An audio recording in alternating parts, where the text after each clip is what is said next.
Well, here we are, Asha, another Sister My Soul conversation. Yay. Yay. We are just, haven't seen you since last week. We got some catching up to do, and why don't we just drop in together? You want to take us into a little drop in and be ready Sure. to Absolutely. go ahead? Oh, so I just take that breath that brings me into this present moment, letting go of all the moments before and any moments that are happening later. I allow myself to slow down and become present with this beautiful soul, my own and the soul of Victoria and all the many people that tap into this podcast, reaching out into the world with love and consciousness, authenticity and humanity, knowing that whatever happens in this time together is divinely guided and guarded and is perfect for this moment. Letting go of all managing, handling, and fixing, and trusting the unfolding process that always flows so beautifully between the two of us.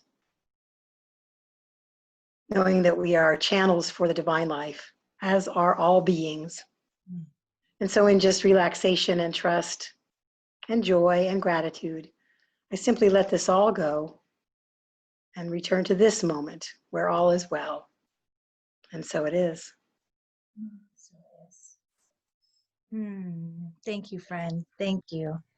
My For those joy. of you joining us today, hopefully that just invited you to sit with us and be with us. And although Asha and I are the ones talking and sharing, we hope that you feel included and jump on those comments, be with us today. We literally had like 2 seconds before we decided to record, and I pretty much just said to you, well, a lot going on, how are you doing? And we just said, let's go to record. And that's what we're trying to do, just be transparent, real, to let people out there know you're not alone in this. I mean, I'm sitting with this wonderful powerhouse, beautiful soul, Asha, who is a spiritual director.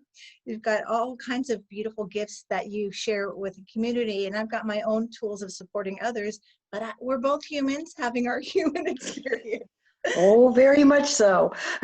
Yeah. So we're just like opening that curtain so you could see behind, and be included in, this collective unfolding with us here. Yeah. So how are you today, Asha? And since we talked last week, what's been I'm going on? good. I had a bunch of friends that I've known for almost 40 years now, come up and visit. Everybody was very safe. They were all in their own little isolated bubbles in California, and they drove up in their own cars. And so we all felt really safe about that. We spent a lot of time outside on the back deck and hanging out, and that was really lovely.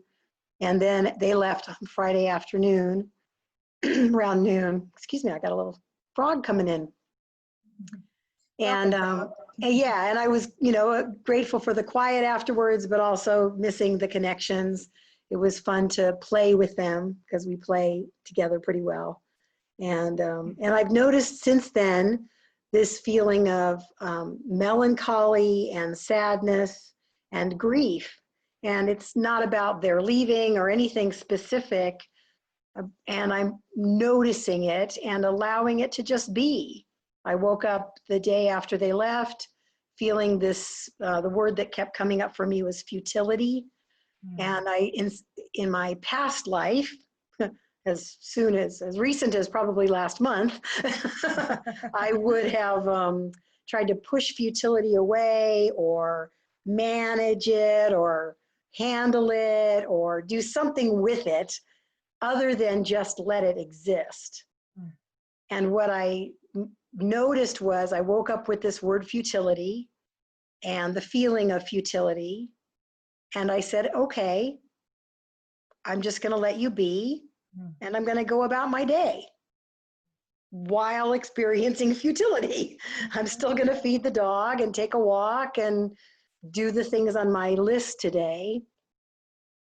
And it was really interesting to be with it. And then I saw your beautiful post about something about if obstacles are not against us, but are actually pointing to something. And I thought, I just love how When we allow whatever's happening to be happening with no resistance, just curiosity and awareness, then everything to support us in the midst of whatever, when I'm paying attention, comes up to do that, to support us, to support me in the process of moving forward. After your little blurb, I was like, okay, interesting. And then I opened the Science of Mind magazine. I think it's backwards on our screen. This is a monthly magazine from our denomination, our home office, and it always has affirmations in the center. It's got wonderful articles every month and then daily affirmations. And the author this month is a practitioner, happens to be a beautiful Black woman. And if it's okay, I just want to read this because it just really was like, oh, this is so perfect. Love I it. need my glasses. I need my glasses. I love that that's still in publication. I used to get that years ago, like in the 80s, I think. Oh yeah, it's been Yeah. around a long time. Wow, good. So she was talking about the law of cause and effect, that they're two sides of the same thing. And she said, what do you have more faith in? Nope, this isn't the one. Oh, that sounded good though too. That was really good, but this was even better. Are you familiar with the term Sankofa? In the Akan language, that's A-K-A-N, I've never heard of that. In the Akan language, Sankofa translates as, quote, it is not taboo to go back and fetch what you forgot, end quote. This reminds us to review what has happened in the past without being a prisoner to it. Sankofa encourages us to let go of mistakes and problems while retaining everything that lays a strong foundation for our best future. It's no mystery that everything in our past informs our current experience. But we also know the consciousness that brought us to today will not take us into the evolving or desired future. Don't deny past difficulties like divorce, foreclosure, incarceration, or addiction. And no one wants to deny delightful experiences. The same is true for our global experience.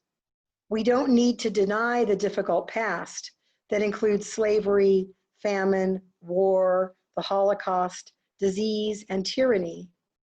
And surely we don't want to deny the delightful past that includes social change, practical inventions, vaccines, the end of apartheid, and space exploration. With Sankofa in mind, we don't have to deny any of our past. We can evaluate the lessons we learned from the successes and the failures, empowering us to choose what to keep and what to discard.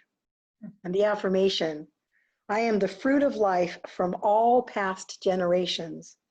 I am the seed of love for all future generations. Yes. That spoke to me because of what you said about the obstacles. You know, when we look back with regret or should have or shame, there's no fuel there. There's nothing to take us forward. For me, when I look back on what I've done or the decisions that I made from the best knowing in the present moment, you know, Oprah, well, Maya Angelou and Oprah, when we know better, we do better. That whole remembering, say hi to my mom, Hi, Mom. reminds me to, you know, that this is fuel or fodder to help me move forward. And to learn and discover what do I want to bring forward with me and what am I willing to leave behind. Oh, I love that. And I'm hearing in futility, there's some kind of, even futility is fuel for right where you are to, you know, to burn the energy of futility or be with the energy of futility to access more fuel for what's next. That embracing what is for what's next. I loved all of that. You know, really what I was hearing initially was that the question that comes, I think, underneath us all unconsciously first, then bringing it to our awareness when everything's happening in the external and we feel the pressurization of that. That's my new word, we're not, it's not just pressure from the external, we're being pressurized. Like, when you paint your house and you got to just get the hose going and get all that stuff off, the old stuff, so that you can paint the new paint. That's what it feels like, pressurized. But it's like there's this question that arises from our being, which is, which comes from fear. Am I safe? Am I loved? Am I okay? Is this okay? Will we be okay? All that stuff begins to, circulate. And your readings just remind me, that yes, everything that has happened, we learn, we grow, but can we arrive at, no matter what, we are okay? And to hold on and tether into that faith, that place of faith. That was it Einstein that said, do you believe the universe to be friendly? Something like that. Yeah, I yeah. think of that too. Like when things are happening, where do we go? Do we go into fear? Like, oh no, or do we go into, okay, this is not exactly how I'd hope it to be, but I trust and I have faith that all is unfolding, in perfect divine right time. Even Right? my chattering family in the background, they're not aware that I'm doing a podcast clearly because they keep talking loudly. That's so funny. Being with Bye, what is. Mom. We have guests today. We have extra people stepping I'm in in. the middle of a podcast. How can I help you? No, how can I help you? I'm looking for something to chop up chocolate chips, and I thought we had like a little chopper, a little bit. Oh, No. maybe in this cupboard. She's making banana cream pie for my lovely stepfather Oh, who I love just it. turned 91 on Sunday. But instead of the party we were going to have, he had a little trip to the ER. So he's now making banana cream pies today Aha. because we celebrate birthday months. We Oh, don't yes, just me celebrate too. the day. Yeah, I'm especially a after 50. We say, you get the whole month. The whole month. Absolutely. Well, so I love that. Even this, here we are doing a recording, a live Zoom. And so mom comes in and she has a request. And that's sort of how life is right now. It's a little chaotic. Yeah. It's not contained. It's like all things going at the same time. So how are we going to be with what is? Right. Right? We can resist all we want, but it's still going to happen. That's right. So allowing, embracing, and being with what is. And I think that's just a really, I think it's necessary to choose something different in this space of transformation. Yeah. Because and so right there, that was, I'm going to use that as a demonstration, Asha. You could have gone into fear. My mom's walking in and we're doing, there was no fear. There was absolute acceptance. Here she is. Let's have a quick conversation. And I also like to say, have acceptance for what is, and then be curious about what's the purpose there, what's it providing, Yeah. And you just so gracefully and that took what, 2 seconds, 3 seconds? Yeah, and again, before in my life before, I'm a person who always likes to manage and handle everything,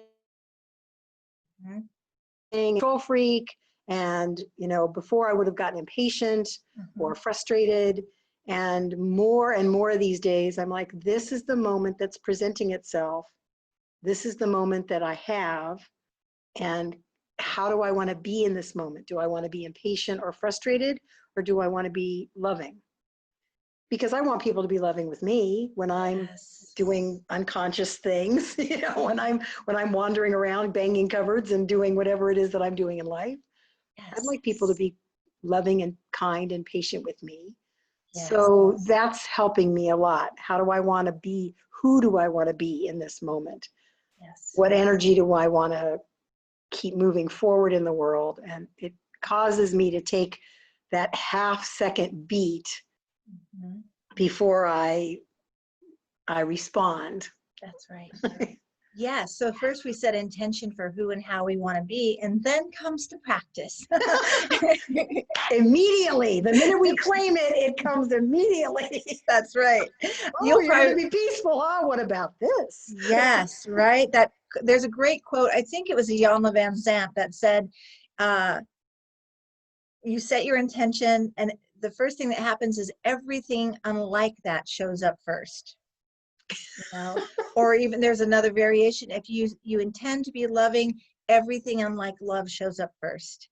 You said you wanted to be loving, but now all of these obstacles or challenges or pushback comes. Are you still holding love? Where did you go? How bad did you want to practice this in? Yeah. Were you serious or not?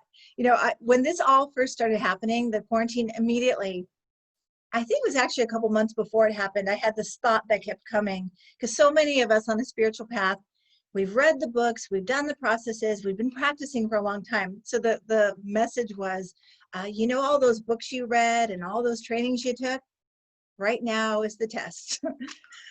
You ready? Here we go. Here we go. Here we go. Yeah. And I'm curious about that, because I hear a lot of people, various spiritual groups have a different take on tests. What's your take on the idea and the concept that we do get these little tests here and there? What do you believe about that? Yeah, I used to think, spirit's testing me, but I don't think that anymore. Okay. What I think now is that it's my old ideas, my ego, Mm. my patterning that's like clinging on to me, that doesn't want me to let it go. It's terrified of dying. Yes. And I always picture it like a little kid, or my shadow kind of, I'm pulling at my shirt. Don't leave me behind. Mm. I've always been helpful to you before. Yes. Don't abandon me. Mm-hmm. And so when I declare my truth, I am an abundant child of the universe, and then the unexpected car break down, or the bill comes that I didn't plan on, or the whatever, to say, oh, really? Like, are you sure? Mm. What about if this happens? I used to, think that was kind of spirit challenging my belief or my proclamation. And now Mhm. I'm pretty clear that it's me, that it's the limited, I can't talk today, the limitations within Yes. me, the limited me, the old ideas, the ego stuff that wants to keep itself in charge of my life. And then I get to say, yeah, it was kind of like that with the futility. Yeah, I hear you. I honor you. I'm not going to push you away. And I'm still going to get on with my day. Yes. So it's kind of, Mm-hmm. for me, it feels like that. Yeah, I see you, car breakdown or whatever happens when I declare, love, and then everything I'm loving shows up around me and in me. Yes. Yes, I love that. And it's so the image I have there is like, instead of a test, which I do believe that we are in Earth School. I do believe that. And maybe there are some tests, or maybe there's invitation to get to the next level. So you're, and this idea of getting to the next level of learning and consciousness, that we invite all that was, and also into this expanded space of what's still possible as well. So instead of a test, maybe it's the next level, like we're going up to college. I remember I heard Marianne Williamson say once, she said, someone said to her, I thought you were on the spiritual journey, and that you were evolving or whatever. And she said, yes, and I'm getting my third PhD right now. Like we just keep learning and growing. And while we're here, I do believe in that concept of being students of life. And that we must, I don't, must is yes, must is like, you have to have your finger pointing when you say that word. That it's an invitation for all of us to continue to be willing to grow and transform and evolve and shake off or release the limited places and invite in a more evolved expression of all those aspects of what we've been through and who we are to this very present moment. And and that's what it feels like we're doing collectively, that all of us, no one's immune, everyone's getting some tap on your shoulder somewhere for something. And as you were saying, it feels like to me, like it's like, do you want to keep doing it the old way, or you want to do it a new way? And can we all collectively be willing to first see or acknowledge there could be a new way, and let go of that? Do you remember that old book? I wonder, really old, dated book. Jonathan, no. It's Jonathan Livingston Seagull? Yeah. The one about the bird? Okay, not the one about the bird, but the one about the creatures that lived on the side of the river. I can't remember the story. Oh my gosh, it's come to my awareness a couple times now this last week. I'm going to go find it and I'll post something about it. But it's kind of in a nutshell, the story is these creatures living on the side of this river. And this one brave creature is saying, let's let go. And there's a better life down the river. And they're all saying, no, you can't let go. Stay here and be safe. Stay here and be safe. And this one brave creature lets go. And it's, oh gosh, I'm getting chills. And it's a hard journey. Like it's getting pulled under the river and all the rocks, and it's hard and it's regretting that it let go. But then it arrives to this new place and it's just like heaven on earth, right? I'm going to find out that book name. I read it a long time ago, and I'm not kidding. It's come up a few times in conversation. So, that's a like time, call to yeah. get that, dust that book off. And I don't even know if I have it anymore, and read that message because it's relevant for right now. Yeah. Yeah. Yeah. We have this opportunity to let go of how it's been. In the book that we were using as a book study back in the January, February, in our interfaith community called Active Hope, they talk about this thing called the Great Turning. And, we've gone from business as usual to, all the impossible stuff that it's never going to work. And now this great turning that requires us to step into gratitude and acknowledge our grief and our pain and to see with new eyes and then to go forth. And that's kind of a continuous spiral that happens over and over again. Where's my gratitude? Where's my grief? Where can I see something new, differently than I've always seen it up until now? And how does that help me move it forward? And for me, it's definitely embracing these parts of myself that I really forcefully tried to push away for so long. And now I just invite them, as you so beautifully said, oh, hello, obstacle. What do you have for me? Like with some sort of curiosity and softness and allowing, what do you have for me? Because if I believe in the one life, which I do, and I believe that all of life is good, far beyond my definition of good, my limited definition of what's good for me or good for the world, what I think should happen. Right. If I believe in this goodness, then everything that is happening is always for us somehow. And most of the time I just can't see it in the moment. And I can often see it later. So if I can have a more relaxed and curious attitude about whatever's coming up in me, whatever's coming in front of my face, that angry person or that upset person, okay, this seems like an obstacle. There's something in here for me. And to relax and just say, I just maybe can't see that yet. And I will, but maybe not today. Maybe not today. And then surrender it. And surrender. And thank you for bringing up that talk I did, which is obstacles. Are they the way, or are they the way, or do they show us the way? Yeah. Because that was my learning last week after my sharing that video about I kept going to the same door trying to get it open for 10 years and it was not opening. It's like, and that space there, it's like persevere, be determined, or trust and let go. Trust and let go. This may not be your door, and you know why? It's not opening. But trusting and allowing everything that is. And if we can do that in this space, I feel like what I'm trying to expand to in myself to ripple out into the world, which is it's not just about you or me, it's about us. So in that place of trust and in that place of everything that's kind of feels upside down and chaotic is for all of us. And for all of us to be invited to let go of the old way and invite in a new way. And that's the challenge of the collective transformation, isn't it? Yeah. Yeah. Because so many people are terrified of change, are terrified, even though change is inevitable and is the way of life.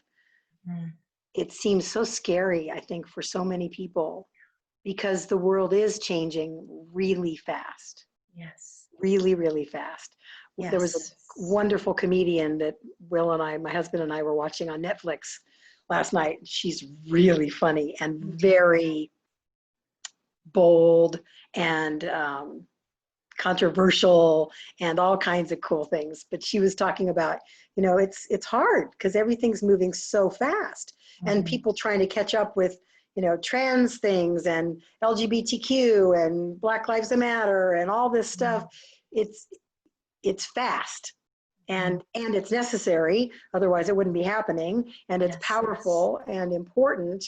And can we that are so intentionally opening to change, can I be patient with those people that are terrified of change? Can I be a space, an opening for patience and kindness, recognizing that it's really scary and really overwhelming for a lot of people?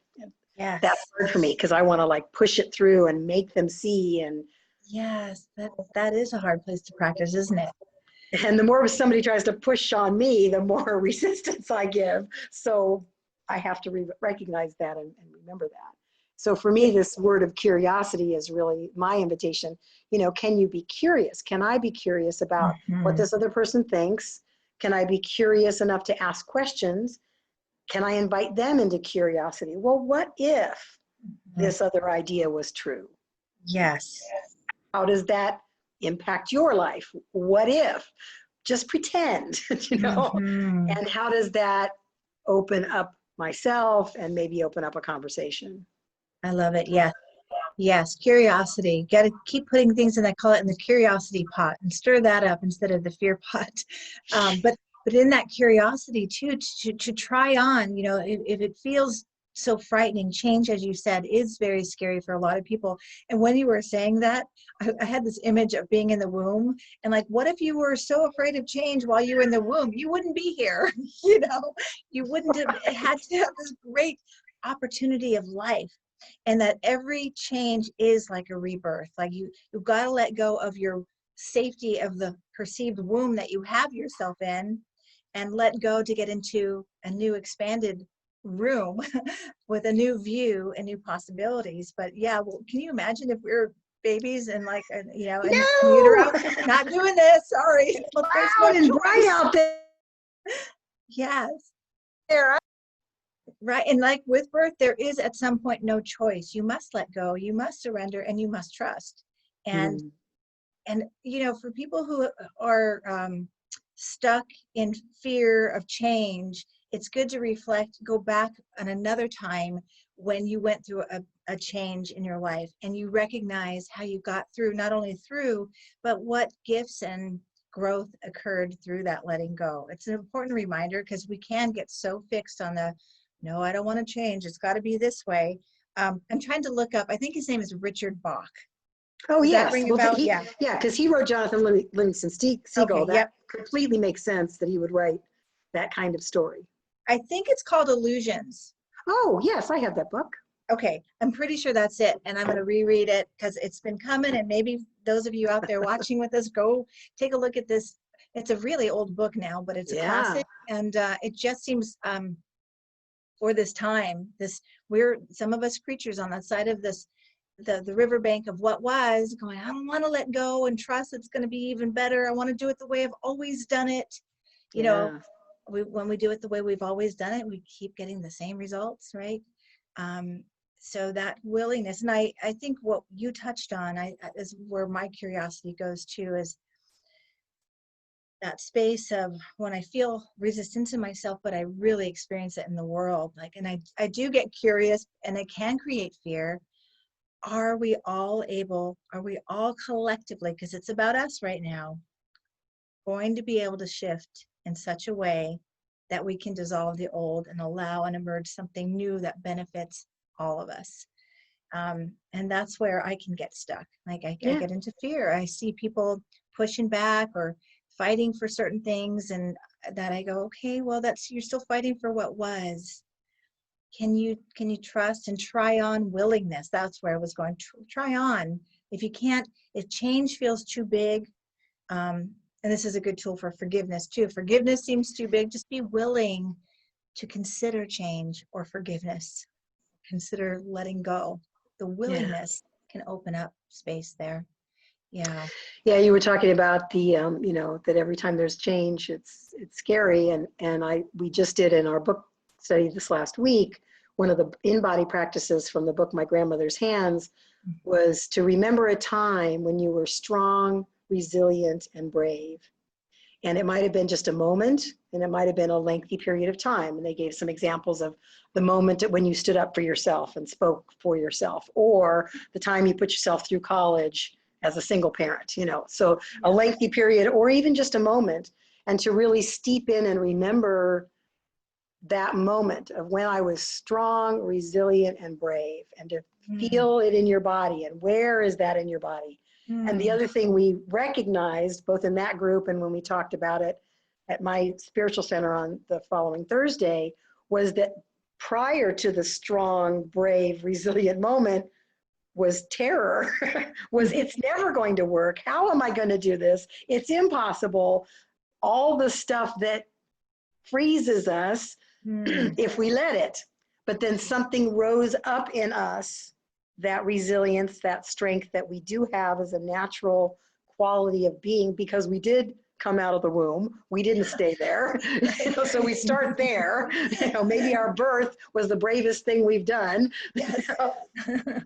And can we remember that sense of strength, and also remember that, like you said, the obstacles were right there, pushing up against us, daring us to quit, and something moved us forward.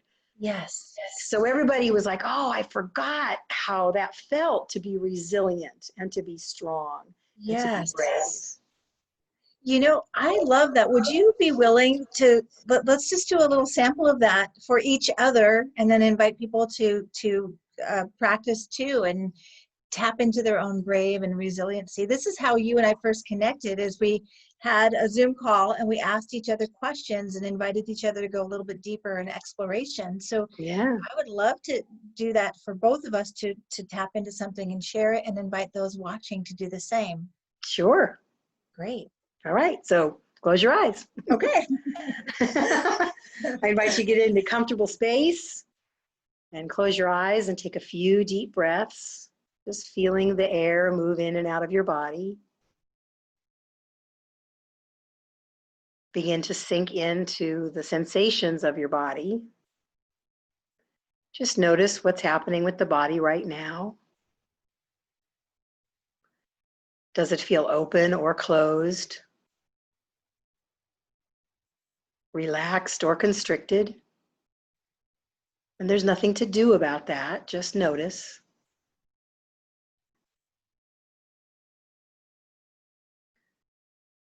And allow to bubble up from within a memory of a time when you were strong, resilient, and brave. It may have been a brief moment or a lengthier period of time. Trust whatever shows up as the right and perfect memory for this moment.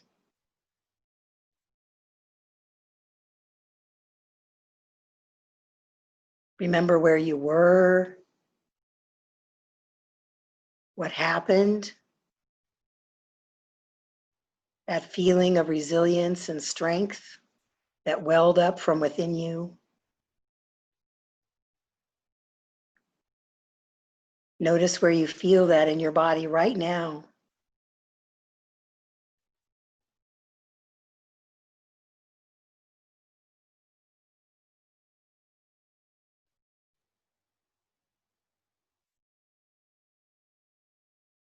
Take a deep breath. Let it go. Maybe one more.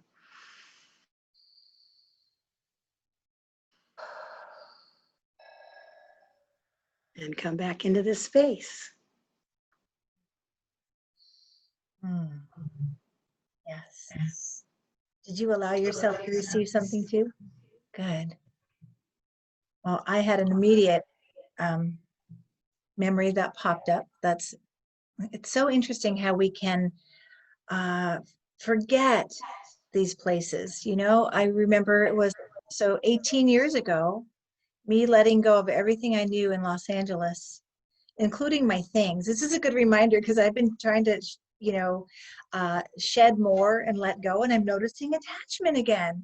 But this was a huge time in my life where I literally let go of everything that I owned, except for my car, my books, and some clothes. I didn't pack anything other than that. And I moved up to Sequim, Washington. I let go of my friends, my family, not let go like I'm never going to see you again, but in a big change like that, it was, I have to say there was bravery, resiliency, and also a little naivety too, that I thought I'd still have all my friends, you know, even though I lived in, you know, a different state. And unfortunately, when we let go, we do let go of some old, you know, friends too, externally, not here. So I think that was a real brave. I have to remember that it was brave. You know, in an age where most people were settling down and having kids, I'm like uprooted and started over. So that's what comes to my mind. How about yours? Well, I've had a lot. And this one that came to me just now was when I chose to leave my first marriage. Mm. And I remembered the whole night before I left, just sobbing in the living room by myself, quietly, so that my then husband couldn't hear me. We'd been having challenges for quite a while. And I'd been pulling away and pulling away, and he'd been pulling away and pulling away. Mm. And I kept waiting for him to do the next bad thing so I could go, that's it. And that thing didn't happen. So I just came to a point one night where I recognized I have to go. I have to go.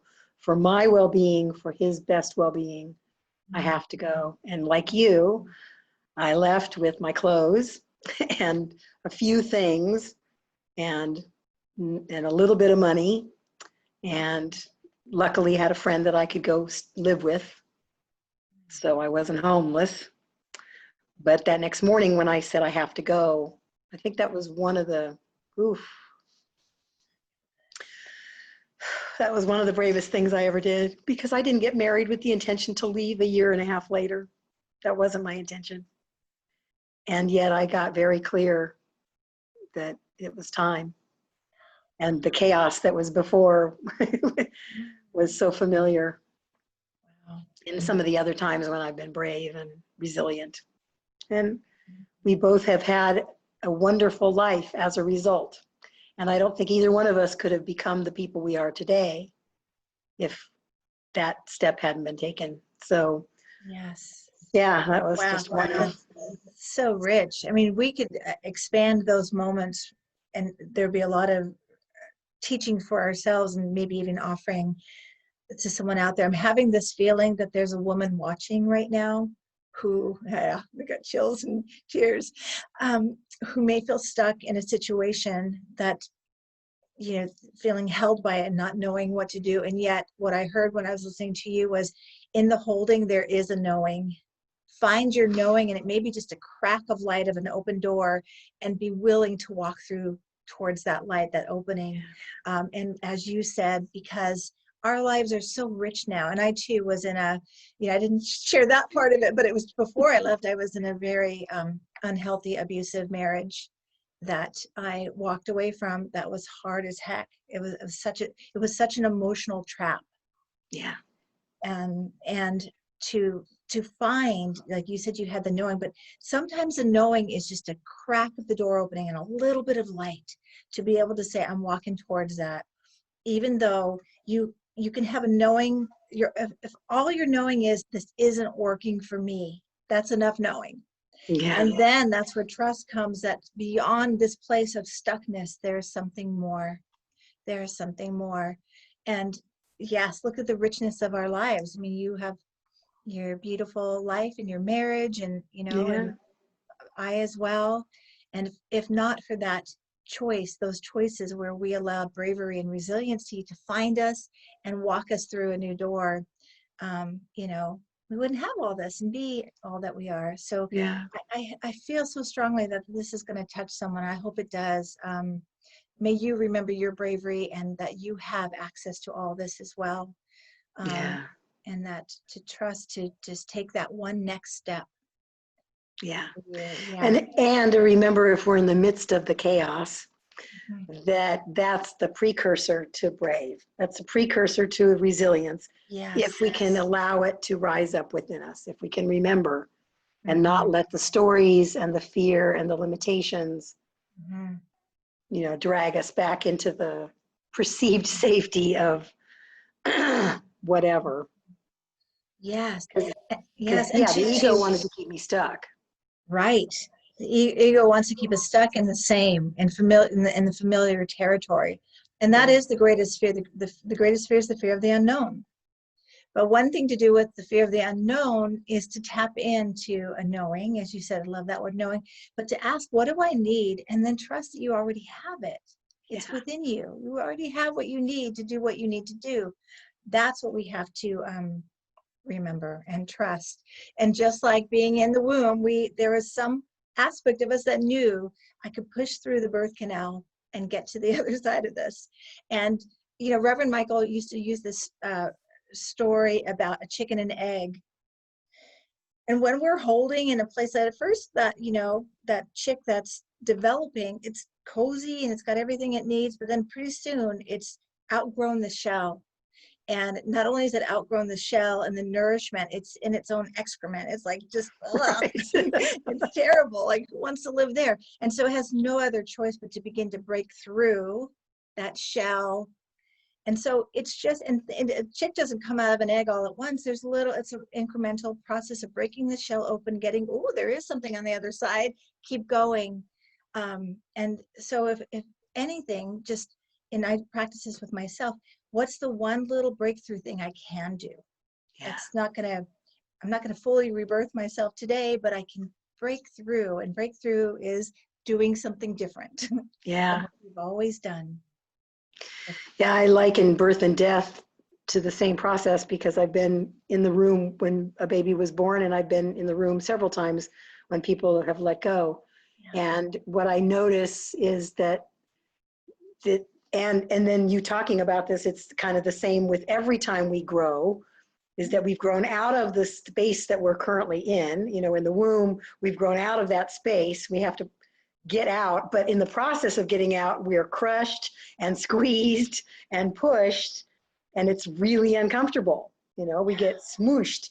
And when I watch people make their physical transition into the next plane of existence, they seem to get restless, like this body is too small to hold me anymore. And then there's this discomfort, and then there's this breakthrough. And when we were talking about those resilient moments, it's the same. There's this discomfort, something's not fitting right, I'm not fitting into this space or into this box I've put myself, or into this limited idea of whatever, whether it's a job or a relationship or any of the millions of things that we do. And it's going to be uncomfortable. We're going to be squeezed and squished and pushed. Yep. And we will come out on the other side. Yes, and to be comfortable being uncomfortable. Yeah, to be comfortable being uncomfortable. And I don't know who said it, but and I too, we have so much in common. I used to be a hypnobirthing coach, and at the same time, I was working as a bereavement counselor for hospice. So I was helping birth new life in, and Wow. helping birth to another place on the exit, and shedding and going somewhere else. And it is a blessing to be with someone witnessing that process. And you described it very beautifully. But the saying is something like, how we live life is how we die. So, because I'm sure you've witnessed too in the letting go and death process, there are some people who really resist, and it's painful to watch. It's really painful. Yeah, right? So here's an opportunity for us to practice the little death every day of notice the resistance and breathe into it, and be willing, willingness to be with what is and to shed what no longer serves. And that is a practice. And what, for me, that practice requires trust and faith. Yeah. Any other qualities you would add into the being able to get beyond resistance to? Well, it just makes me think, those people that have such a hard time letting go of this life because they're terrified. Yeah. most often it seems to be Fear. because of some idea of where am I going to go, and many people think they're going to hell. And so that, Right. of course, would be terrifying to Yes. think that that's where I'm going, what's happening to me next. And we get caught in that in this life, we get caught in that leaving this life for the next. That Mm. if we're, like you said, if we're fearful about change, whatever that change is, it's going to be more uncomfortable than it needs to be, maybe. Yes. Or maybe it Yes. needs to be that uncomfortable. I don't know. Right. And there's the I great don't want to mystery in judge there that. too. Yeah, there's and outside of it is the great mystery of all of it. But where do we tether in to hold us through all the things that we're transitioning through in our day-to-day life? And really, I mean, I'm present too. Again, I'm shedding a bunch of clothes. I told you this like a month ago. I'm still doing it because I'm still noticing this strange attachment. Like, I don't need 5 pairs of jeans. 1 or 2 are sufficient. But this noticing, well, that attachment is back again, where I had let go before 18 years ago. And it becomes, for me, it's just a practice to let go again and again. And it's for me, using this practice, even just with clothes, to give away my most favorite thing, just let it go. And Yeah. the practice of letting go, then I have a quick little story about that. I'll tell you, because I had this attachment. I had a friend for her birthing process. I did a little ceremony for her, and we did a little altar. And I asked everyone to bring something to put on our altar that was sacred to them. And I had this small, they were little tiny ceramic hands, like prayer hands, but like receiving hands like this. And I Mm-hmm. put it on her altar, and she said to me, "Oh, I love those. I really, really love those." I was like, "Okay, well," and I wanted to take them back. And I said, "Okay, you can have them." But it was some struggle, right? And I let him go, and I kept thinking about him. I really love those prayer hands. And then one day I walked into Over the Fence, and not only were the prayer hands the exact same ones, but they were like 5 times bigger. And I instantly bought them. I'm like, okay, this is a practice of letting go. You let go of the thing you're attached to, and then for me, my experience has been you get blessed even bigger if you trust and let go. Blessed with something you couldn't even imagine if you were Yeah. willing to let go and trust. Yeah. So Oh, that's a beautiful story. What a wonderful metaphor. yeah. Yeah. And it's happened over and over again. That's awesome. And I need to remember that as you took us through this wonderful process. Remember the things that are holding you, and remember the times you have let go and the blessings that came. Because we tend to forget those. Our mind tends to sort for the things that didn't work, or the Right. scary things that could, we imagine happening. Well, give that some space, and then remember the truth of what has happened Yeah. and the truth of who we are. Yeah. Perfect. Awesome. Well, how about we, anything else you want to say on that? It sounds like I love how we never know how this is going to It was go. pretty complete. Good. Well, I think I'll go ahead and take us into an imagery of just pulling all this together to hold us. And then we'll say, see you later until next time after that. Okay. So let's just Perfect. drop back Perfect. in. Oh, this has been amazing. These talks here that Asha and I are offering, really for me, it's a demonstration of trust and surrender and allowing whatever arises to be what's needed. So as we breathe into our bodies, again, that deepening of connection to open to the spaciousness that hopefully you're becoming more present to through these conversations, and that choice point of choosing what you want to hold on the inner, in your mind, in your body, in your being, that holds you and supports you through this collective unfolding. So breathing in, and breathing in willingness to the best of your ability, up-leveling willingness to be with what is just as it is. Willingness to kind of push on a door to see if it opens, if that's your way. Willingness to play with the obstacles. Breathing in to a deepening of trust. What's your level of trust right now? Be willing to up-level a little bit more. Breathing in trust. inviting in trust to move into your body, dissolving fear and doubt and worry or concerns about the future. And to expand into the process that Asha took us through, really befriend the bravery, resiliency, and all of those qualities alive and well within you that have met you in previous times of change or transition or letting go. Welcome them and honor that they are right there within you. And breathing in and trusting that you do have what you need to navigate your own journey, this present moment, and the next, and the next. And transformation is simply that. Each moment offering an opportunity for us to choose something different with trust, faith, and surrender. So breathing in whatever you receive from this conversation that was helpful and supportive, and let it be alive inside of you to support you through this day, through your week, through your life. We let it be, we surrender all, and receive all that we need in this very moment. And so it is. And so it is.